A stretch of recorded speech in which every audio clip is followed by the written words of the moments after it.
안녕하세요. 경자입니다. 짧은 주말이 어느덧 끝났습니다. 다들 주말 잘 보내셨나요?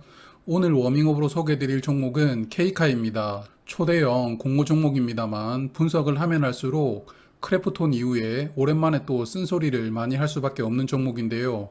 그럼 하나씩 살펴보겠습니다. 케이카는 다음 주인 9월 30일과 10월 1일에 청약합니다. 9월 마지막 청약 종목이자 10월 첫 번째로 청약하는 종목이 되는데요. 단독 청약입니다. 다만 환불일은 10월 6일 수요일입니다. 몇 번 말씀을 드렸는데 개천절의 대체 공휴일로 인해서 환불 기간이 하루 더 늘어났습니다. 그래서 5일 뒤 환불이라는 점을 생각해 두시고 투자하시면 좋을 것 같습니다. 케이카는 1683만 주를 모집하는데요. 그런데 구주 매출이 무려 1563만 주입니다. 비중으로는 93%인데요. 참 너무한다라는 생각이 들었습니다. 잠시 후에 조금 더 말씀드리고요. 희망상단 공모가는 43,200원입니다. 그래서 공모가 상단 기준 모집 금액은 7,271억 원이 되고요. 상장하는 시장은 코스피입니다. 케이카의 최대 주주는 한행코입니다. 사모펀드죠. 요즘에 남양유업과 소송한다고 뉴스에 자주 나오는 그 기업이 맞습니다. 한행코는 케이카의 지분을 100% 소유하고 있었는데요. 이번 구주 매출로 인해서 지분율은 65%까지 하락하게 됩니다. 그래도 다른 종목들에 비해서는 최대 주주의 지분율이 상당히 높은 편입니다. 케이카는 2017년에 SK 중고차 사업 부문을 양수해서 만들어진 법인인데요. 그리고 SK엔카 직영이라는 브랜드를 사용하다가 케이카라는 브랜드를 새롭게 만들고 현재 기업을 운영하고 있습니다. 그런데 황당한 점은 사업을 양수할 때 주식수가 1335만 주였는데요. 그런데 올해 상반기에 4688만 주까지 주식을 추가 발행하게 됩니다. 순전히 이런 대량의 구주 매출을 위해서 주식을 추가 발행하고 대규모 구주 매출로 투자금을 회수하려고 하는 것입니다. 이런 식으로 투자금을 회수할 거면 차라리 기업을 매각하는 방식을 택하는 게 맞는 방향 아닌가라는 생각이 들게 되는데요. 그러므로 상식적이지 못한 구주 매출이 케이카의 가장 큰 단점이 아닐까 생각합니다. 그래서 7천억 원이 넘는 공모 규모에 비해서 고작 회사가 사용할 수 있는 자금은 약 400억 원 밖에 되질 않는데요. 400억 원도 신규 사업보다는 기존 사업을 강화하는 방향으로 사용한다는 계획입니다. 그러므로 상장의 목적이 투자금 회수 외에는 뚜렷하게 보이지 않는 종목이라는 생각이 강하게 드는 종목입니다. 일반 투자자에게는 421만 주가 배정되는데요. 우리 사주조합에게도 336만 주, 20% 비율로 배정은 해두었습니다. 하지만 케이카의 직원 수는 약 900명이고 1인당 3,600주가량 주식을 받아야 되는데요. 자금이 약 1억 5천만 원이 필요합니다. 그리고 앞서 보신 것처럼 대규모 구주 매출도 있는 종목이므로 저는 우리 사주조합 물량에서 미달이 나올 가능성은 크다고 생각하고 있습니다. 그래서 화면 보시면 이 종목은 기존 주주가 없기 때문에 상장일에는 공모주주의 물량만 유통되게 되는데 비중으로는 28%입니다. 그러나 우리 사주조합 물량이 미달 가능성이 있기 때문에 의무 확약을 고려한다 하더라도 유통 물량 비중은 30% 정도는 되지 않을까 예상하는데요. 그러므로 딱히 유통 물량이 장점입니다라고 말씀드리기는 어려운 수준입니다. 그리고 이것도 어처구니가 없는데요. 임원 9명이서 스톡옵션 잔치를 했습니다. 금년 1월 달에 약 206만 주를 자기들에게 부여를 했는데요. 206만 주는 전체 주식수의 4%에 달하는 큰 물량입니다. 그리고 행사 가격은 10,000원인데요. 공모가가 40,000원인데 말이죠. 그래서 공모가 수준으로 매도할 수 있으면 약 890억 원이 됩니다. 물론 이 스톡옵션은 2023년부터 행사를 할 수 있습니다만 저는 이런 부분들을 보면 이 회사의 상장 목적이 더욱더 뚜렷하게 보일 뿐입니다. 케이카의 주관사는 4개 증권사인데요. 그중 NH투자증권이 메인 주관사입니다. 화면은 제가 일반 투자자의 배정 물량을 30%로 표기를 해두었는데요. 우리사주 물량 미달을 감안하여 표기를 하였습니다.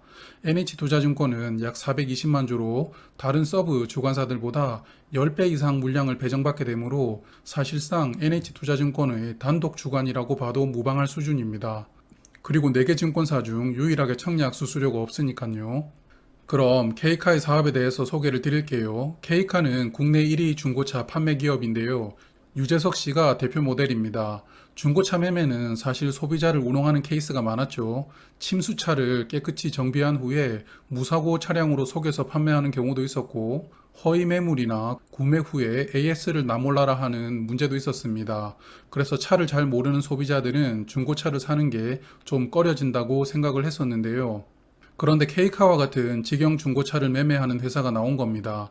케이카는 직접 차량을 매입해서 판매를 하고 있으므로 앞서 보셨던 그런 단점들이 대부분 축소되는 장점이 있었던 것이죠.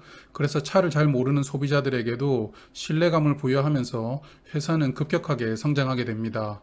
특히 케이카는 자체 시스템을 활용해서 차량의 품질을 점검하고 가격을 매긴다고 하는데요. 그래서 사람의 판단이 최소한으로 들어가도록 시스템을 구축했다고 합니다. 그래서 이러한 장점으로 케이카와 같은 매매업자 거래가 큰 폭으로 성장하고 있는데요. 중고차 시장의 성장성이 1.9%인데 매매업자 거래의 성장성은 3.1%로 성큼성큼 성장하고 있는 것이죠. 그리고 예전에는 중고차 매매장에 가서 구매할 차량을 찾았다면 요즘에는 일단 온라인을 활용해서 차량을 검색하는 게 일반적입니다. 그리고 검색된 차량을 실제 지점에 가서 보고 이상이 없다면 구매를 하는 게 일반적인 패턴인데요. 이를 위해서 케이카는 전국 41개 지점을 보유하고 있습니다. 또한 온라인에서 차량을 검색하는 소비자들을 위해서 화면 보시는 것처럼 3D 뷰를 활용해서 차량 외부와 내부를 구석구석 볼 수 있게 해주고 있는데요. 그래서 마치 차를 직접 보는 것과 같은 느낌을 주게 됩니다. 특히 구입한 이후에 마음에 들지 않았다면 3일 안에는 위약금 없이 환불해주는 제도를 시행하고 있는데요. 소비자의 입장에서는 큰 장점이라고 생각이 되었습니다. 그래서 이러한 부분들로 실물을 보지 않고 온라인에서만 차를 구매하는 소비자들이 많아지고 있는데, 이런 이커머스 시장에서 케이카는 약 80% 점유율로 압도적인 1위를 달리고 있습니다. 온라인으로만 구매를 결정하는 사람들 5명 중 4명이 케이카를 선택하는 것이죠. 이러한 온라인 시장은 현재 중고차 시장에서 약 2% 점유율을 하고 있지만 2025년에는 9%까지 점유율이 늘어난다고 전망하고 있습니다. 그만큼 케이카에게는 호재로 작용하리라고 생각이 되는데요. 그리고 케이카는 금년 초에 조이 렌트카를 인수했습니다. 이제 렌터카 시장에도 진출을 하게 되는데요. 특히 조이 렌터카를 활용해서 중고차를 렌트해주는 사업을 시작했습니다. 리렌트라고 부르던데요. 단기 렌터카는 중고차를 활용하는 것이지만 장기 렌터카는 대부분 신차를 활용했는데, 케이카는 이제 중고차를 활용한 장기 렌트로 좀 더 가성비 있게 시장에 진입하는 것으로 보입니다. 물론 렌터카 사업은 금년도부터 시작이 되었으므로 렌터카 부문의 상반기 매출은 중고차 부문 대비 미미한 수준입니다만, 그래도 새로운 가능성을 볼 수 있는 시도로 작용할 수 있다고 생각이 되었습니다. 그래서 사업 내용을 전반적으로 살펴보면 케이카는 국내 중고차 매매 1위 기업이므로 이 부분은 이 종목의 장점이라고 생각됩니다. 재무 현황을 보면 작년까지는 유동 비율이 상당히 좋았는데요.